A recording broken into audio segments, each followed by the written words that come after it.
What up, East TV? Yeah, let's go. Yo, Mike, check. And y'all niggas got to stick around with all these DVDs and CDs I got. Father, we got you. Santa Claus. Yo, $5, CD and a DVD. Who wants one? Whoa, word up, baby. What's up, YouTube? It's your boy Ed, and I finally got my CGC submission for the year.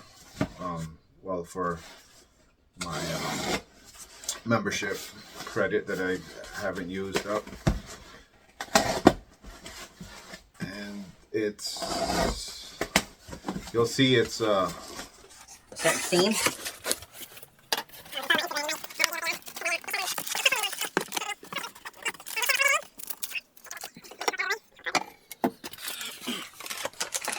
So yeah, I've been buying books. I just haven't been buying too many new books.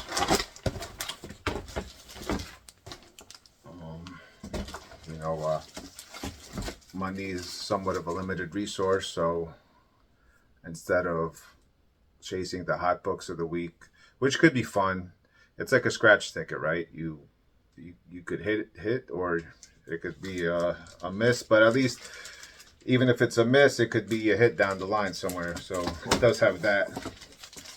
Okay, so the first one, I'm happy with the grade. Strange Tales 158.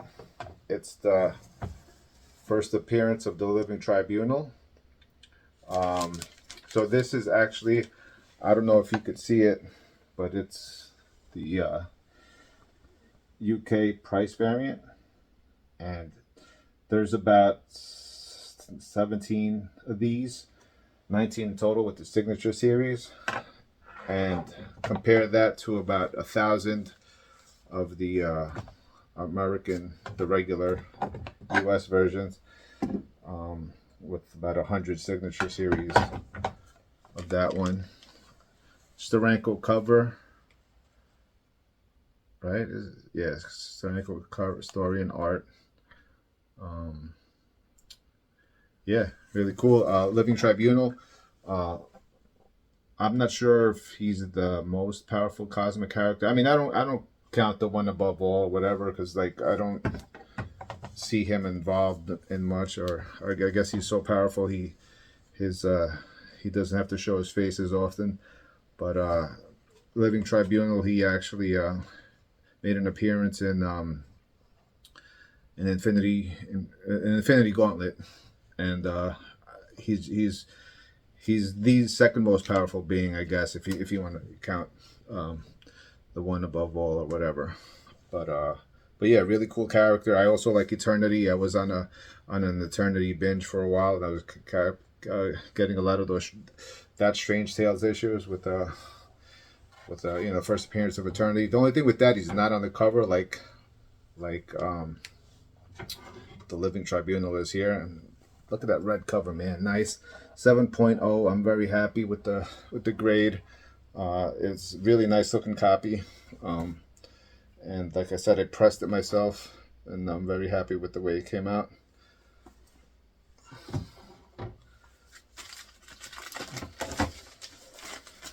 The next book is X-Men number 58, the first appearance of Havoc, and as you can see, it's the UK price variant, and there's only 35 of these total, 32 in the blue label, 35 in the signature series, and this is a Neil Adams cover, actually, Neil Adams cover, and so compare that to the American version. There's about 2,000 of those, and about 280 in the signature series versus 32 of these. I really like the rarity of the Pence variants. People say that they're the original first prints, so they could release the same time as the American version did, at the same date. I wasn't around that time, so I can't confirm whether that's true or not. But that is a cool little part of comic history, and like I said, it's English, so it's readable.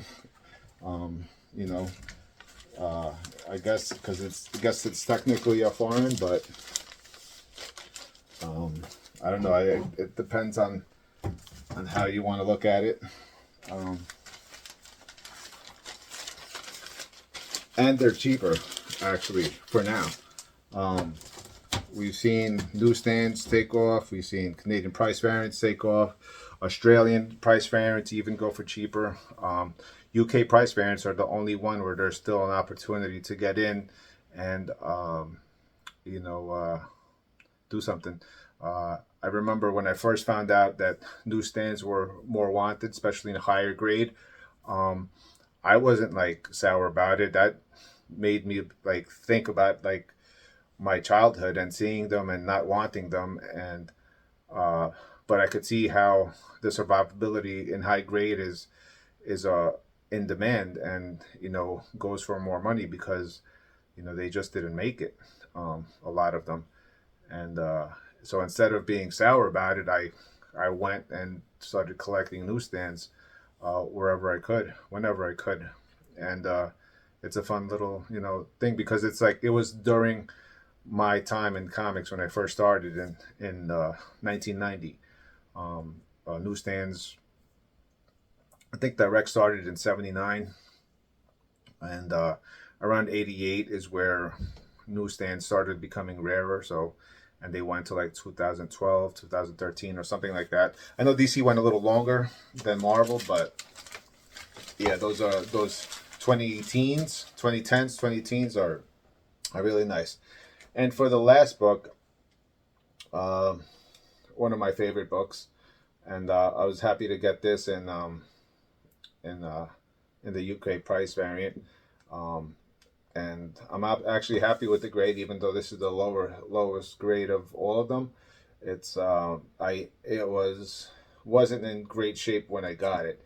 I pressed this one also. I pressed all of these, and I'm happy with the grade. I feel like Silver Age grading is more consistent than moderns, so I definitely don't have the same trepidation of sending in Silver Age books than when it comes to moderns. I feel like that's definitely more like a depending on the graders day, but I guess the Silver Age guys are more consistent. Anyway, the book is Iron Man number 55. First Thanos, first Star Fox, first Blood Brothers. Really cool book.